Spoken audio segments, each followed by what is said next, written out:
All right, welcome everyone, and thank you for joining Region D2's Success Unmeasured Conference. My name is Quinna Phillips, and I am Transition Project Co-Manager for Project Power. Project Power is funded by the Rehabilitation Services Administration, which supports parent centers in Arizona, California, Colorado, Idaho, Nevada, New Mexico, and Utah to build capacity for transitioning youth with disabilities and their families. To get the best experience, please keep your mics off unless you are asking a question. You will be muted for most of the presentation. Please use the chat to ask questions. We will answer them at the end. We also have closed captioning available. This webinar is being recorded. At the end of the session, we will send out the recording along with a survey for you to fill out. We will also put a link to the survey in the chat 5 minutes before the end of the webinar, so you can fill it out while you're with us. Today's session is our youth panel, Success Unmeasured in Our Own Words. This panel features members of our youth advisory community representing Arizona, California, Colorado, and Utah. Please welcome Selena, Lucia, Josiah, Rodolfo, Sabrina, and Will. So I will be moderating today, and we're going to go ahead and start off with a relatively simple question, you would think. What does success mean to you? So anyone from the YAC, go ahead and take it away.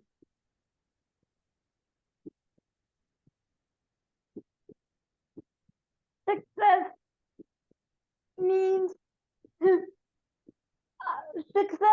to me finding what makes you happy and not doing what others want you to do, doing what you want and not following the path of, let's say, book we have. If that doesn't make you happy, doing what you want, and don't let your parents or guardians drive the decisions for you unless you want that. If you don't want it to be transition focused, that's okay. Success to me means you're rising and happy and living the life you want on your terms and not following a rigid outline. I love that answer, Selena. Sabrina or Will, you want to say what success means to you?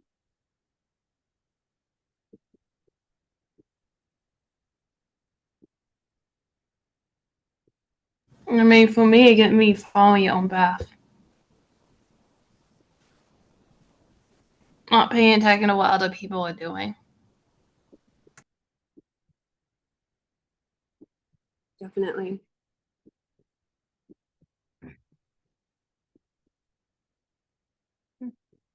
Will or Rodolfo, do you have something to add? Oh, Will, go ahead.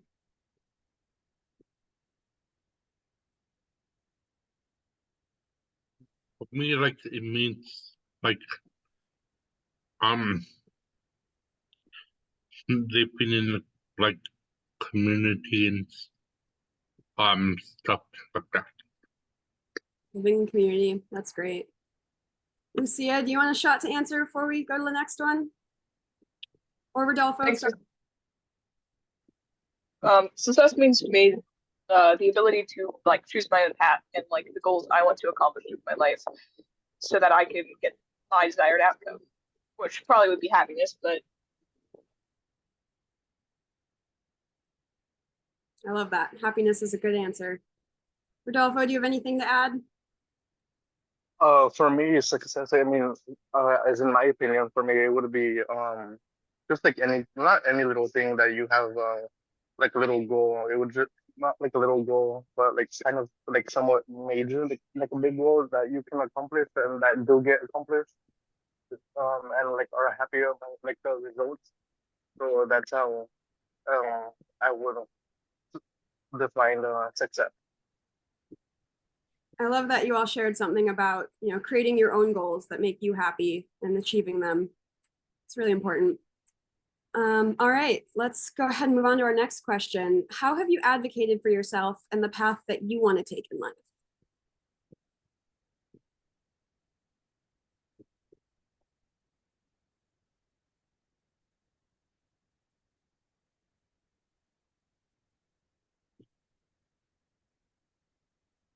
Selena, how have you advocated for yourself?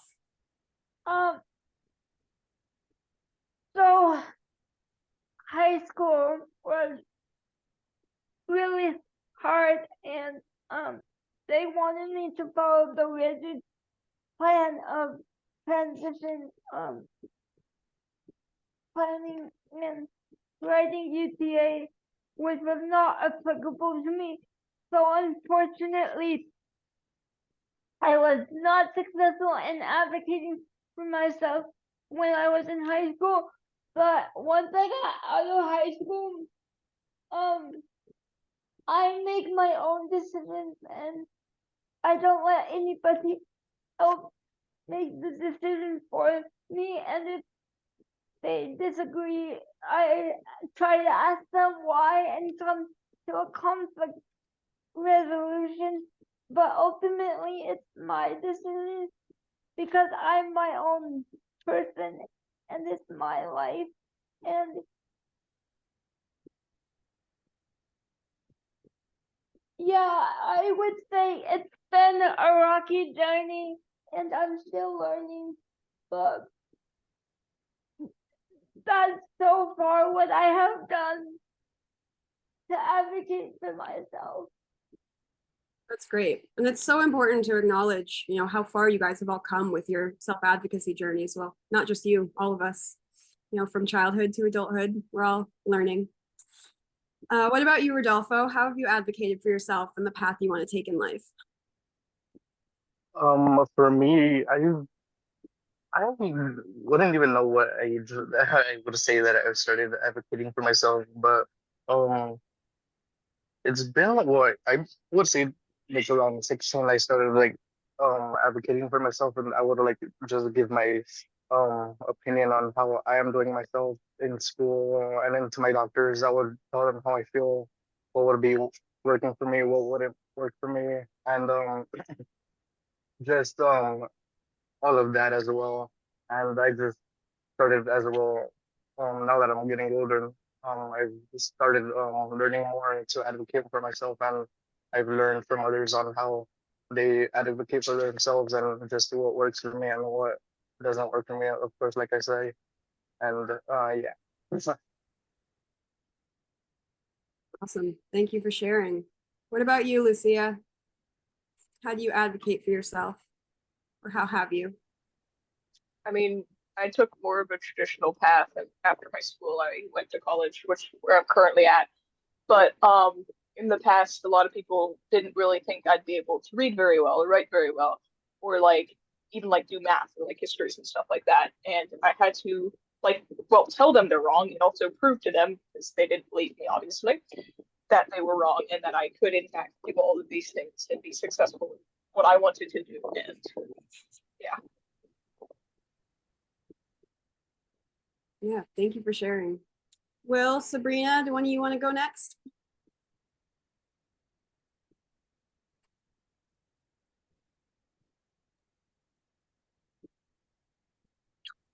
For me, hard, for me, hard, middle school was hard, um, and, but like,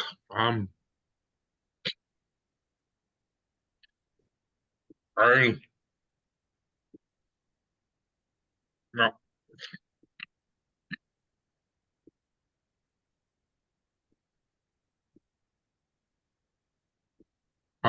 but like, um, I was told by, the, school district, like, I was, at not junior high school, and, um, like, and, like, I was told, by the, like, um, school district that, like, I had to switch schools and stuff like that. They cannot stay at Knot, and like, like, I advocate, I tried advocating for myself to like stay at Knot and stuff like that. But then like I ended up like moving, I ended up switching to boats and stuff like that. And but that was the time that I tried advocating for myself and stuff like that. Yeah, that's such a good example. Sometimes it's not just advocating to people, but to systems like schools, and that can be scary. What about you, Sabrina? How have you advocated for yourself and the path you want to take? I mean, I get kind of, I don't know, I started from like really little, like in elementary school.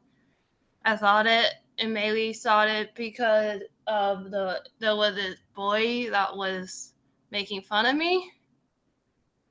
So it mainly started there with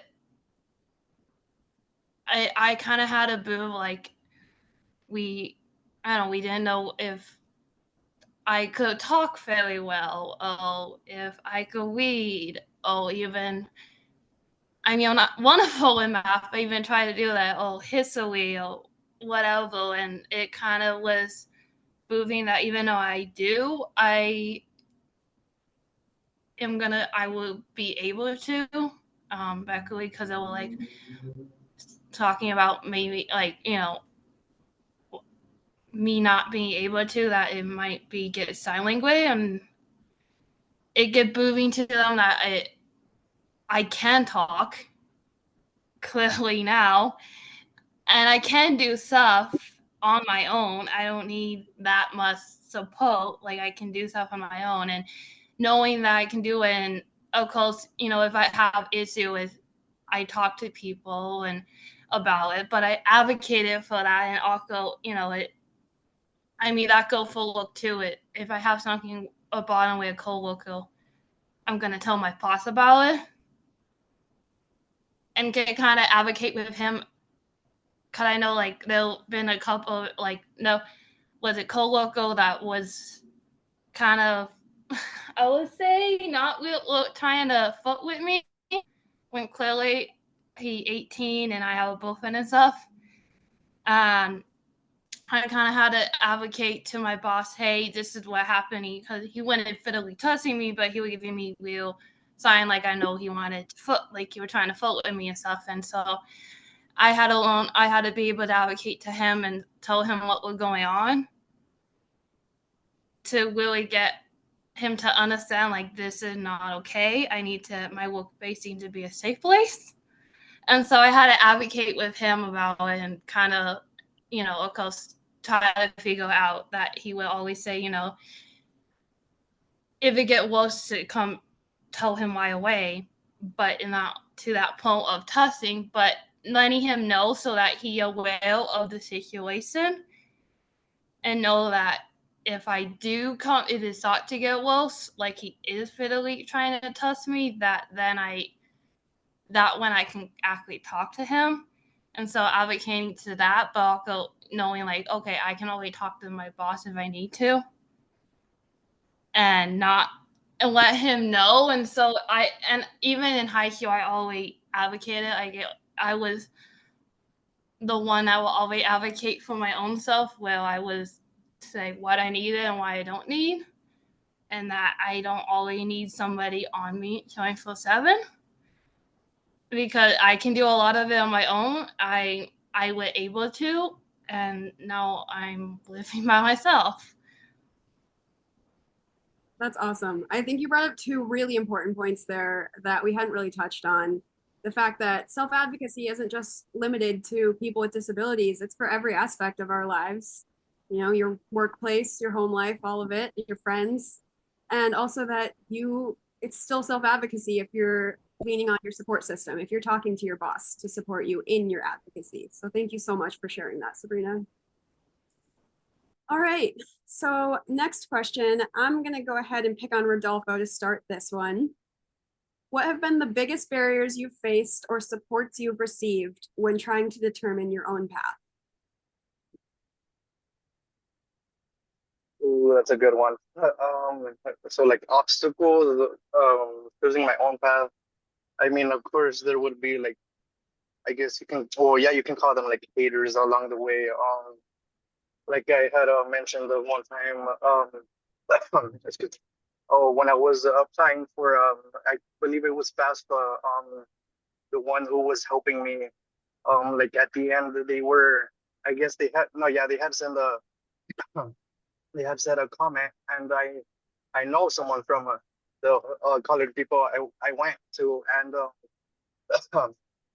they had told me like the day after, they were like, oh, the person that helped you, they made a comment saying like, oh, why is this one here if y'all, um, who knows if you'll be able to go along with college and go along with his career in school. And I heard about that. I was like, wow, really? And I mean, yeah, I haven't gone to school lately because of since COVID. I stopped going because for me it was difficult when it was online and in person. And that's why I was like, oh, okay, but I've gotten through all my obstacles, and of course my family, my mom, they've always been hopeful with everything I need. That was a great response. All right, Will, do you want to talk about the biggest barriers you faced or supports you've received in self-determination?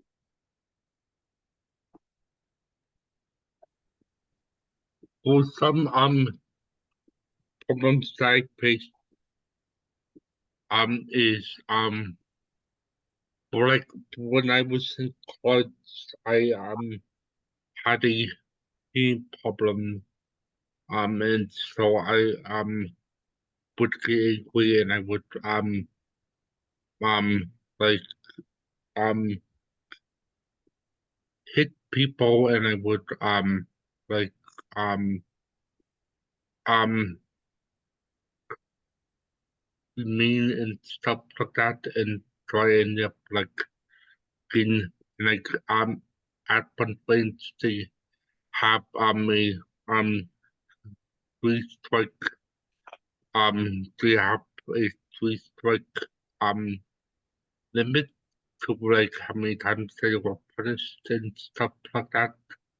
And the bus and like if you the bus strike is basically a warning, and like then like the second strike is basically suspension, and then like the third strike is basically expulsion.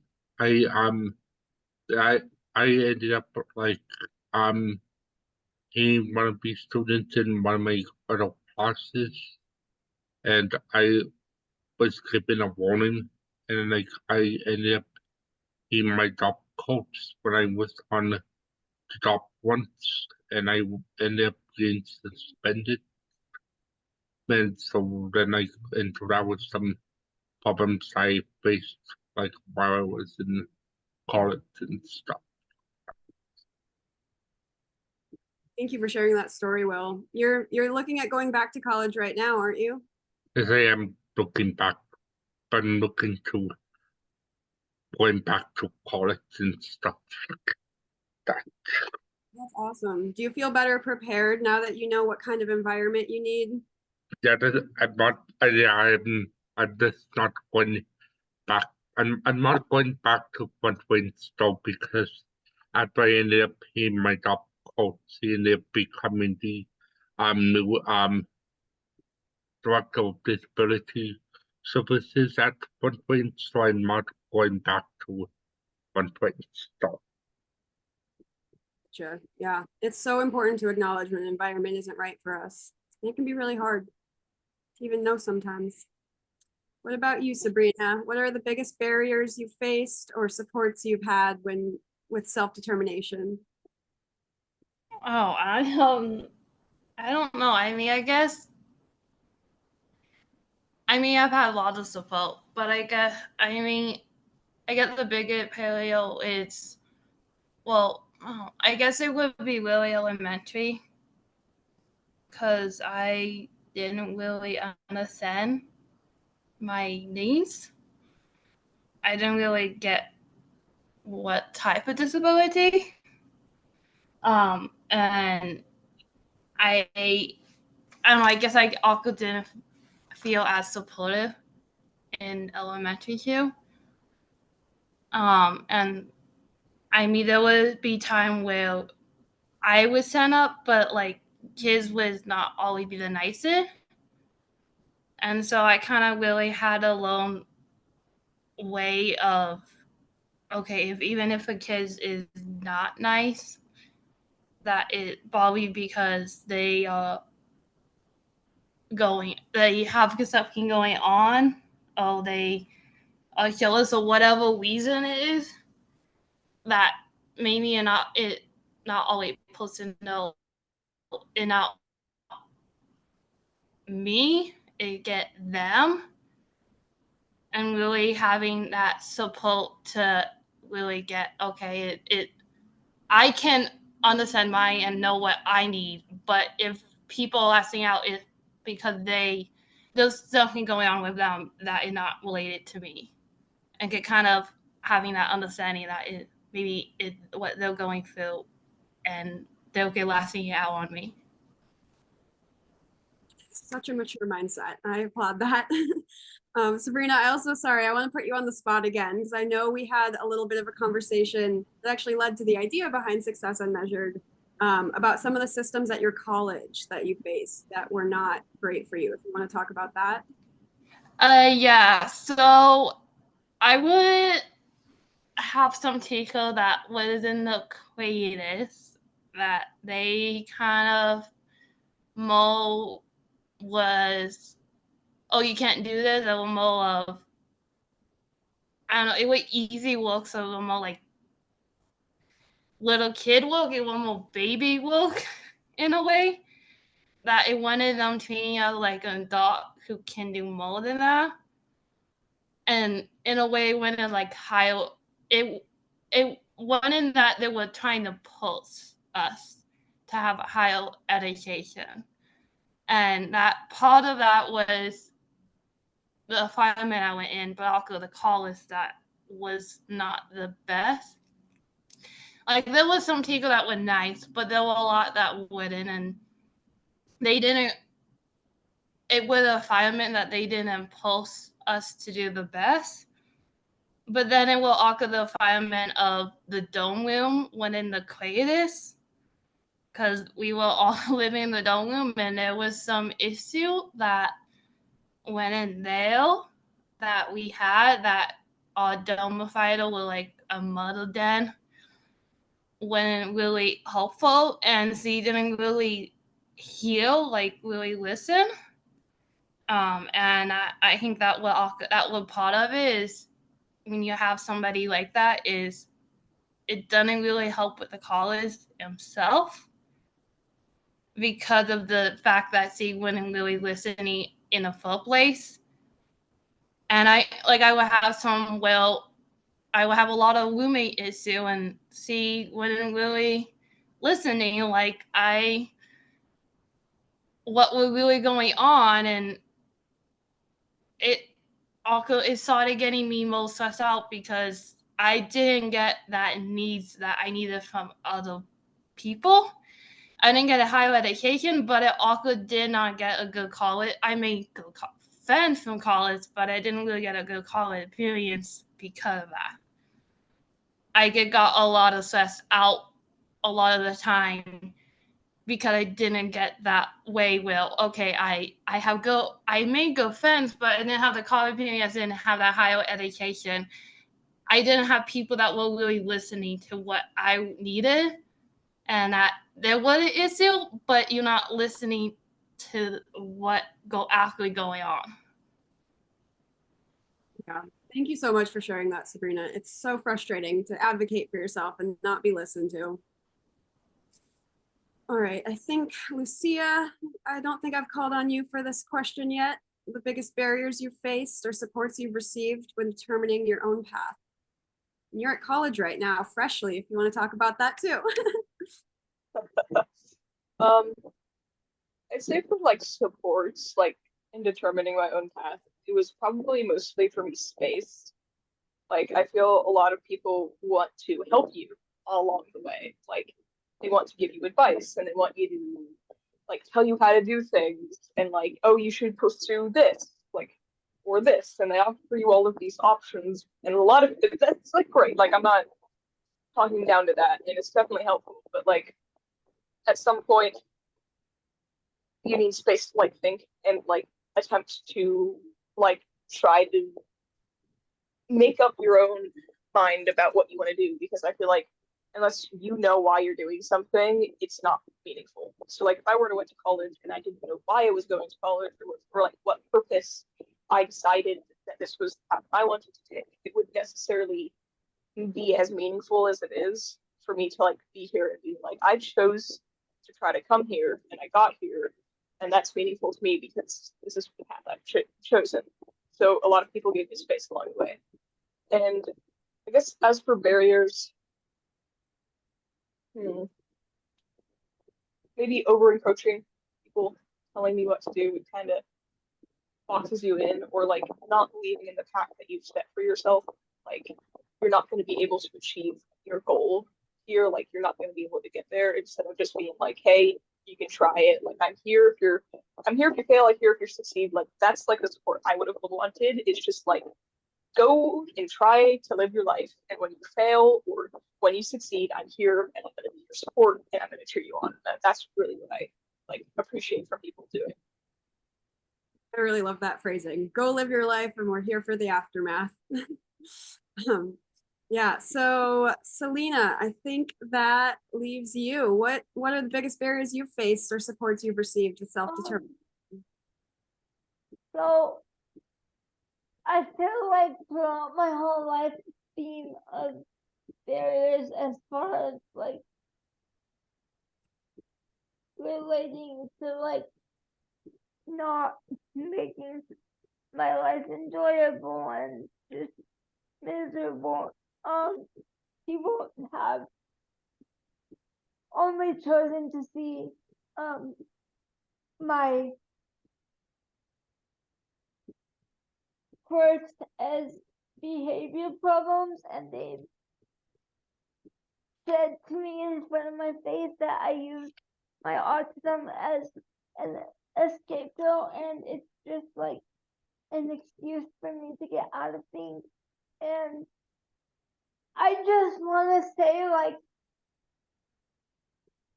parents, like, I know it's hard because there's this one side of like social media and like out there on the internet where it's like, put your kid on this diet, or like this will cure your kid, or like autism is a disease. And then on the other hand, there's the side of like, no, like please don't change us, like we like us as we are. So parents, if anything, I would say really try to listen to your loved one when it comes to how they feel about their own diagnosis, and really try to, if they say like, oh yeah, autism or Down syndrome or whatever makes me, I don't see any problems, then don't try to fix it. Like our disabilities are not something to be fixed, they're a part of us, and I just encourage parents to try to step away from that mentality, because some of us genuinely don't want to be fixed. We're always improving to hit the next goal. A lot of us just want to be accepted for who we are as we are. And so, yeah, parents, just please listen to your loved one and don't try to make us into something we're not, or hit the goals that you think are applicable for us just because that's what you want. Like, we deserve our happiness too, and some of us, like I said, don't want to be quote unquote yours. So do the best that you can to respect that. Thank you for sharing that, Selena. That was great. And I love that you all seem to have touched on just a little bit of everything Ellen said at our kickoff about self-determination and the dignity of risk and presuming competence and how important all of that is. Just really, what I really heard you all say was just listen to us and I love that. So anyway, we will move on to our next question. Whoever wants to go ahead and take a stab at this one. What would you like parents and advocates to know about the importance of honoring and supporting different versions of success? So if you could say anything to your parents, your friends' parents, someone who works in your community about why we shouldn't all push someone in the same direction. Transition isn't always the answer. Yes, it's a path for some people, but like for me, because of my CP, I can't physically swipe a UTA card and or use the bus system for myself, and we need to get away from the idea that independence in whatever disability your child has or your loved one has equals happiness, because it doesn't, like I said earlier, it really just comes down to if I try to take the approach of curing my child or making them not have a disability because I'm uncomfortable and I can't accept that. Like, is this really what they want? Is this really what's making them happy? Is it worth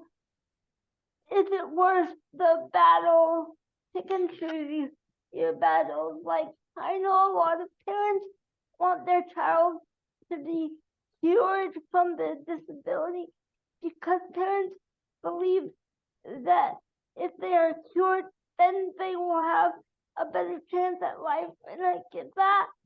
But at the same time, please respect us if we don't want to be cured. We don't want to be pushed to meet the next goal in physical therapy or in whatever therapy. Please listen to us if we just want to live our lives with our disabilities the way that we do, because that's not a bad thing. And I know that's really hard for parents to grasp, but parents, please just try to understand that. Yep, that is so important to respect everyone's own view of their autonomy and their disability. Thank you for touching on that, Selena. Rodolfo, do you want to talk about what you would like parents and advocates to know about the importance of your own version of success? Yeah. For me, I would just say, of course, to just get help with like parents, siblings, loved ones, anyone, and you can just tell them as like you can advocate for yourself and just tell them what works for you, what doesn't work for you, how like different ways for you to learn, and just you can, if one thing doesn't help you, to just of course find like different types of way to help you and just get through whatever you want to accomplish and just keep going no matter what. I know there's always going to be like hardships and along the way and all that, but just as long as you got it and have confidence in yourself, you can do it. It's awesome. And thank you for bringing up the point of advocating with your own family. I mean, even I sometimes forget that I'm allowed to disagree with my parents, that, you know, you grow up thinking they're always right and they do have your best interests at heart, but you know yourself. So that's No, really yeah. important. Yeah, thanks for touching on that. What about you, Will? What would you like parents and advocates to know about why we should all take our own path?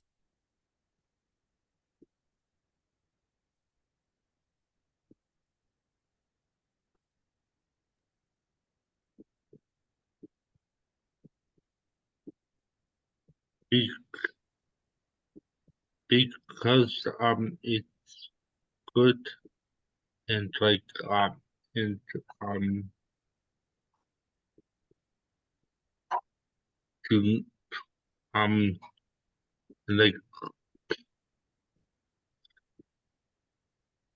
is and like because if you take your if like you listen to it like a loved one or like a child, then it will then but then you can like have to like learn how go and stuff like that and stuff like that. So that's Yeah, it's a really good point. You have to listen before you can help. What about you, Lucia, Sabrina? Either of you free to answer?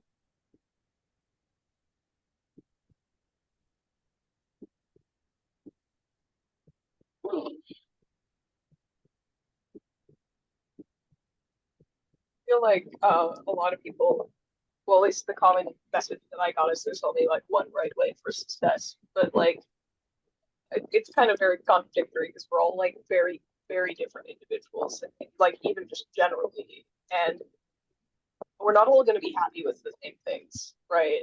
What makes one person happy is not going to make another person happy, and at least for me, like I like being happy, so and content, and like if I were to be pushed in one like way without asking what I wanted, I don't know. I don't think I'd be as happy as I am. So Yeah, that's such a good point. It's the dignity that we all want, you know? Some people like math, some people like drawing. It's the same concept. And what about you, Sabrina? What would you want parents and advocates to know? I don't know. I get that people are different, and because they might lead a different path to how they want to live, that they'll be welcome, and that even if you parents don't always have the answer when you are an adult, you kind of have more of an answer.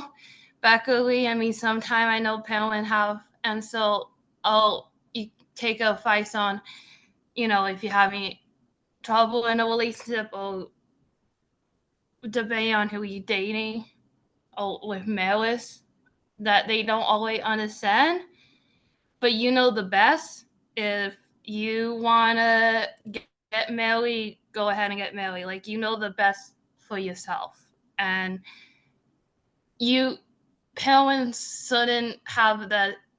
You should listen to them, but they shouldn't have the say in what you do in your life. If you want to get married with your boyfriend, go ahead, whatever you want. If they shouldn't have that say, they should be supportive and you should listen to them. But in the end, it your choice and it how you want to live your life. And parents don't all when you get older, parents don't always have the right way that they want you to, that you want to live your life. You live it the way you want and don't let other people back. And sometimes with parents too, get it the worst, let have you live your own life and not pay attention to other people. Take the advice, but not have them have what they want in your life. You do what you want. Follow your own dreams. As hard as it is sometimes to say no to your parents. Yeah. All right, thank you for that answer. So our next question is, do you feel that you have more or less freedom to follow your own path because of your disability? I feel like I have less freedom as far as being autistic because, like I said, there's this stereotype of using my autism to get out of situations or to not have tough love, or that I'm just using it to make behavioral excuses. And I just plead with parents to try to step away. If your child, whatever disabilities they have, if they are quote unquote acting out, or if they are like having a behavior issue.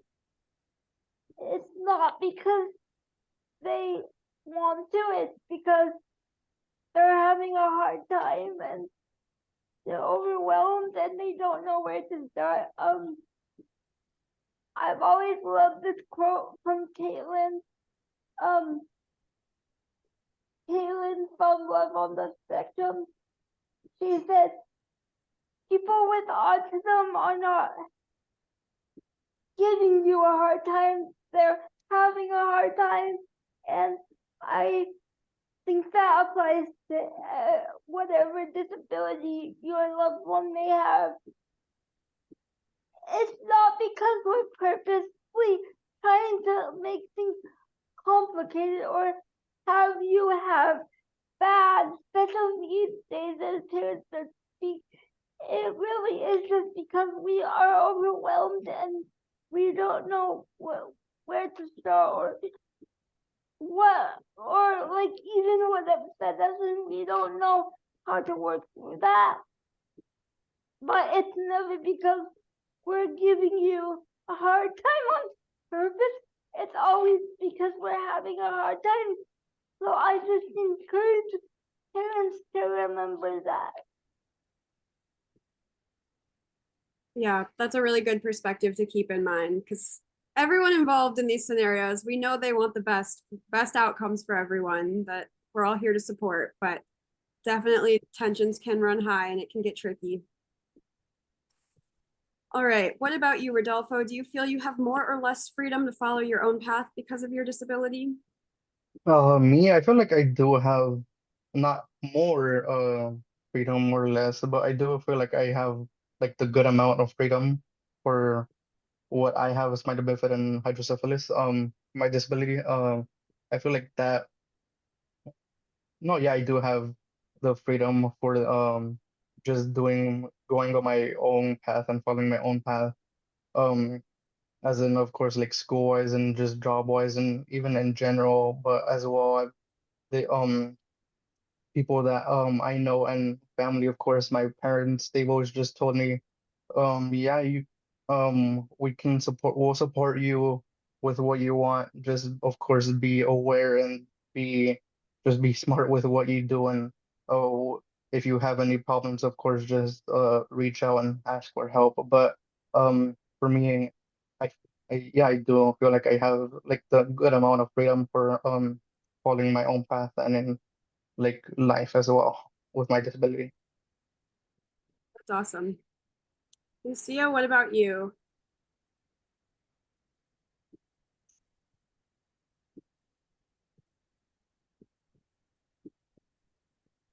I'd say like probably less freedom as well. Um, yeah, I feel like especially when I was like younger, a lot of people focused on what I could not do versus what I could do, and they wouldn't allow me to do what I was good at.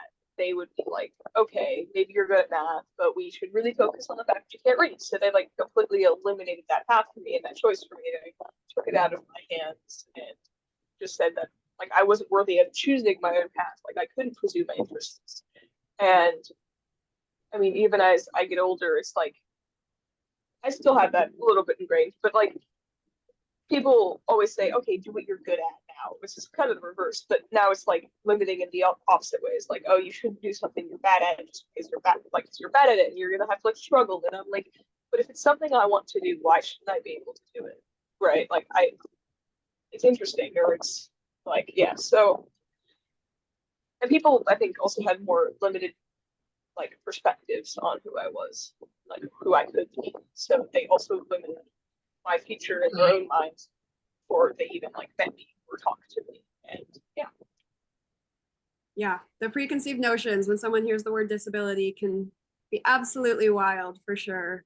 And I love everything you said. I think, we always talk about the deficit and the strengths-based perspective. And so often everyone around us is being told, do what you're good at, do what you love, while we're being forced to do the English that we don't like when we could be getting really good at math. But thank you for sharing that.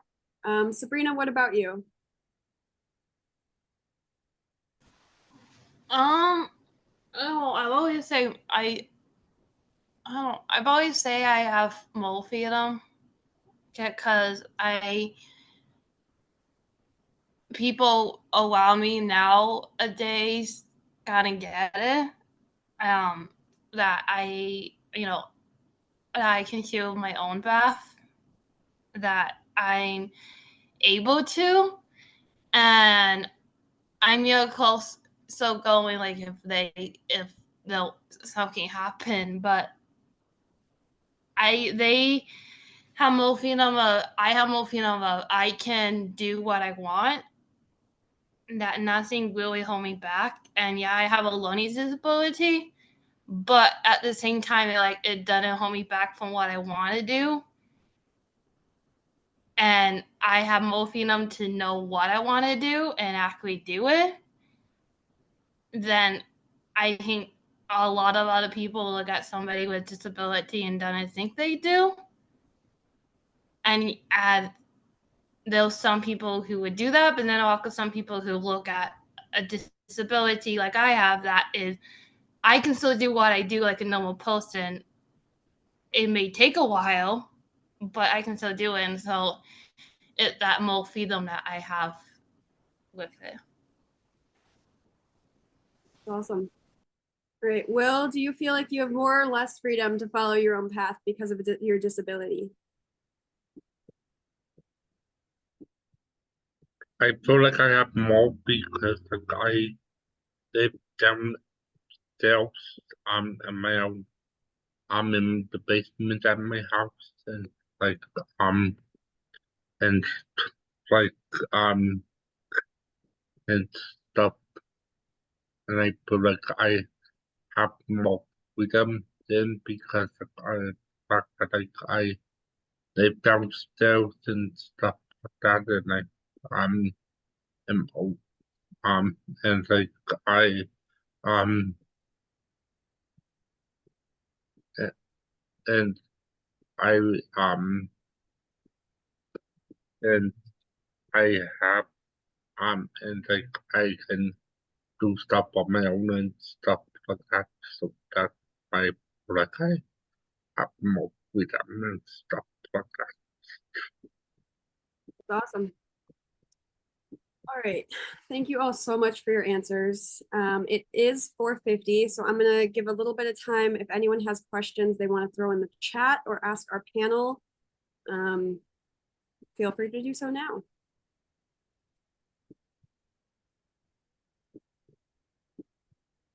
See, I'm still thinking about your comment about the struggling. That was so interesting to me. I think what you said, the difference between when you were forced to struggle and when you got to choose what you wanted to struggle doing. I'm just still thinking about it. That's a really good comment. But any other questions, feel free to put them in the chat. Anything else our panel wants to share as well, feel free to unmute yourselves and speak up. Anything about self-determination and all that?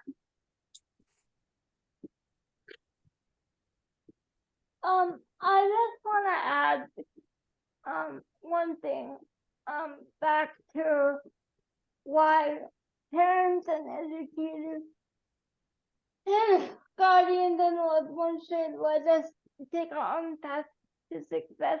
I kind of touched on this, but I just want to bring this up. If you try to put your kid into a box with their disability, like what you see someone so achieving, and then you're like, oh, my kid needs to be independent with that, and then like you make them go to physical therapy, or you make them go to rehab, or you make them get a job or go to post high, like when they don't really want that, that can be really traumatizing and lead to a lot of anger and resentment on the youth part years later. And we need to stop the unnecessary traumatizing. Yeah, thank you for sharing that, Selena. It's important.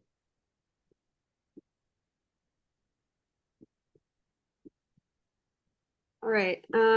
Sherelle, would you, or Melissa, whoever has this, oh. Please take a moment to answer this one question survey that Sherelle just put in the chat. We would greatly appreciate it.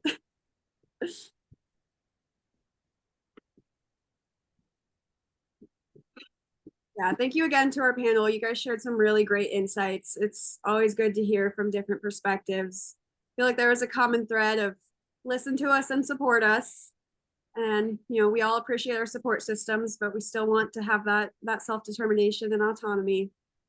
But thank you all for participating, and thank you everyone for joining. I'm gonna go ahead and stop the recording.